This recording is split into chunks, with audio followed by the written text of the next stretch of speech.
Merdeka! Hari ini kita merayakan kemerdekaan Republik Indonesia yang ke-77. Saya akan berbicara tentang kemerdekaan bukan tanda untuk berhenti berjuang, tapi tanda untuk berjuang dengan keras. Dalam Efesus 6 ayat 12 berkata, karena perjuangan kita bukanlah melawan darah dan daging, tetapi melawan pemerintah-pemerintah, melawan penguasa-penguasa, melawan penghulu-penghulu dunia yang gelap ini, melawan roh-roh jahat di udara. Jika kamu pernah merasakan betapa pedih dan menderitanya hidup di dalam dosa, maka kamu baru bisa menghargai tetesan darah dari Sang Penebus, yaitu Yesus Kristus, yang sudah rela mati buat Anda dan saya.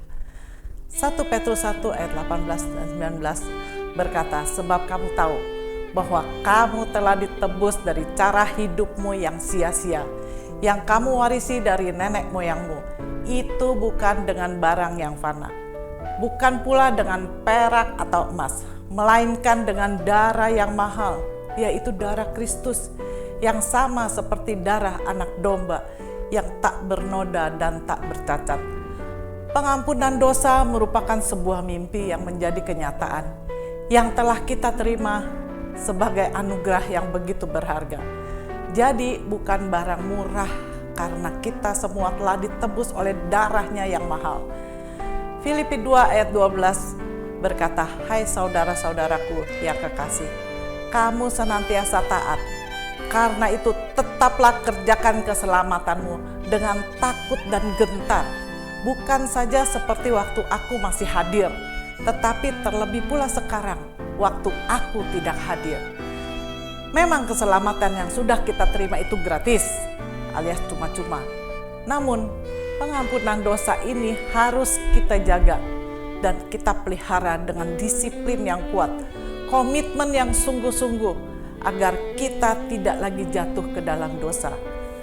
Dalam Ibrani 10 ayat 26 dan 27, berkata, sebab jika kita sengaja berbuat dosa sesudah memperoleh pengetahuan tentang kebenaran, maka tidak ada lagi korban untuk menghapus dosa itu.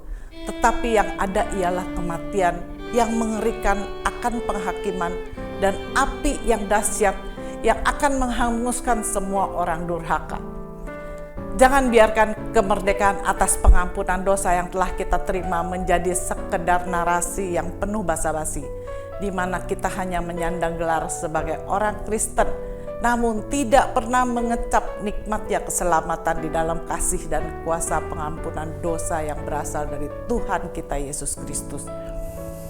Dalam Kolose 1 ayat 21 dan 22 berkata, juga kamu yang dahulu hidup jauh dari Allah dan yang memusuhinya dalam hati dan pikiran, seperti yang nyata dari perbuatanmu yang jahat, sekarang diperdamaikannya di dalam tubuh jasmani Kristus oleh kematiannya, untuk menempatkan kamu kudus dan tak bercacat dan tak bercela di hadapannya. Di mana ada kemerdekaan, disitulah ada disiplin yang kuat, yaitu kita sendiri mewajibkan dengan sekeras-kerasnya agar keselamatan tersebut tidak hilang lenyap begitu saja, namun bertahan sampai pada kesudahan kehidupan kita, yaitu masuk surga.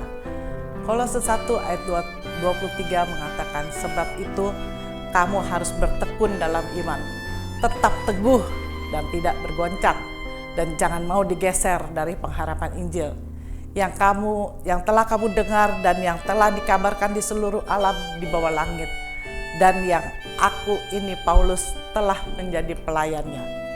Bertekunlah dalam iman setiap hari.